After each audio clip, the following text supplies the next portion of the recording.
بله تماشوان هیجا آلی کارین دزگاه خیرخواستیا برزانی بو گلگ جهان کوکی یکم دزگاه یا آلی کاری گوگهشتیان وان نتنی لباشوری کردستانی گلگ دوران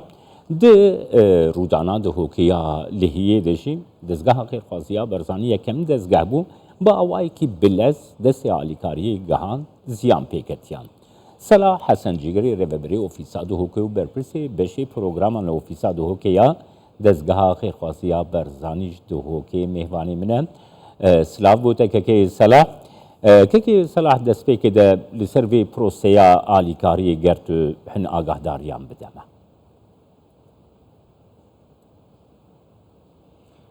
سلاف برزان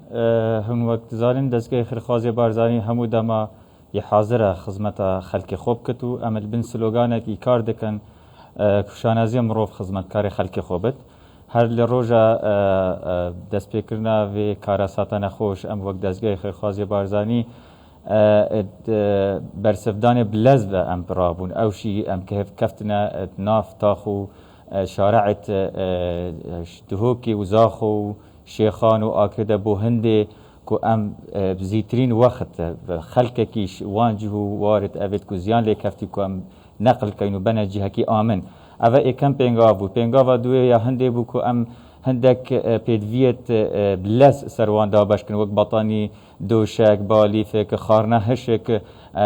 پینگاوا سی او بو بهفکاری لگل دامو دزگین حکومی پتر جدوسات کارمندت ما یه دزگهی ولگل گلک خو بخشا کو بخوشحالی و بهاریکاری گل مکرنو کو ام بو ماوی 5 روزه کار پاقش کرنه همی وان مالا بکن اوزیان لیکفتی خوشبختانه کارکی گلکی باش هاته کرن کو بو هنده ام ویگاوه همی حاضر بون خویت کن کو اف مال و اف خیزانش مال خود در کفتین کو بزور نجهت خو و جاره کدی ام پیداویستیت ناف ماله و هر پیداویستی که هبت ام بوان دابین بکن بگومان افهمی هاوکاری و افهمی سر فرمانا سروک دزگهی و برد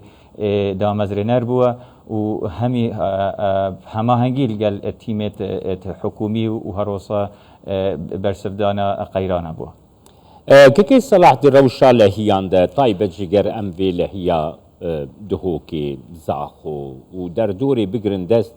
پیداویستین سرکه چبون و وکی دزگاه خیرخواستیا برزانی گلو او پیداویستین سرکه دابین کرن جبو وار زرارمنده وکی بگوتی دزگاه خیرخواستیا برزانی اوفیسا دهوکی سنتر دهوکی بخوفت گرتو 4 نینراتیا کو شیخان و آکری و زاخ و آمیدیه افلهیه بارابتر بر سنتر دهوکی و زاخ و کفتنو و بشکی آمیدیه ام وقت دزگاه خیرخواستیا برزانی دسپیک مد پیدوین دسپیکی دانه همیا و یا همیا گرنگتر او بو کو اف گرک و اف خانوه بین پاک کرن خوشحالی و یعنی افرو دماهی که پاک کرنه بو کما دزگاه خیرخواستیا برزانی بترش 5 تاخت دهوکی مکارد کرن السنتر دهوکی و هر وصا الزاخوشی 3-4 تاخه مکارد کرن هم جهت خلقی و هم جهت یدگشتی مپاک کرن وگاوه امت حاضر بون خود کن کو ام پتر پیدویت نافماله و هر تشتکی کو وی خلقیش دست دابد کو ام بوان دابین بکن ام هماهنگی لگل جهت حکومیت کن کلیسته بگهنه دستت ما و همی تشتمه آماده اگه خودی حسکت الصبح ده دست بکن دابش کرنا آزوقه یا خارنا یا هشک و هر زاخوشی ما همی حاضر بون خوکی نلگل دامو دزگاه حکومی کو او لیستت دماهی که آمار بگهنمه و ام دست دابش کرنه بکن ام وقت دزگاه خیرخواستیا برزانی دیت آماده بنو و هاوکاری کن حتی هر کسا کی هر مالا که پیدوی هاریکاری بت و زیان پیکفته بت امدوی هیوا رمضان پیروز ده و هم اجبر سبب وان لافاواشی ام دست هاریکاری بگهی نوان و بوزانین کو بری افلافا دست بکشید ما برنامه کی مزن دابش کرنا خارنه هبو یا خارنه هشکل سر وان فقیر و هجاره لی وکی بج مخابن افلافا هات نافده بلی پا امت بردوام دابش کرنه ده و روجت بهند پتر هتا اف خلکه استقرار بر مال خود پتر هتا امزان جهوان کیوه ده دست پاریکاریا ده ام بردام بن و هتا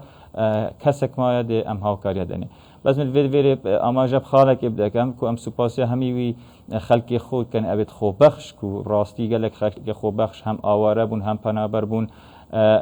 پیوندی مکرم برای دزگه خیرخوازی بارزانی کو خوب بخش مبون كفنا نافان شارع و خانيا كو البن همان سلوغاني كو مروف خدمتكار خلق خوبت كار دكرن و امشانا زيب هم ياد بان بله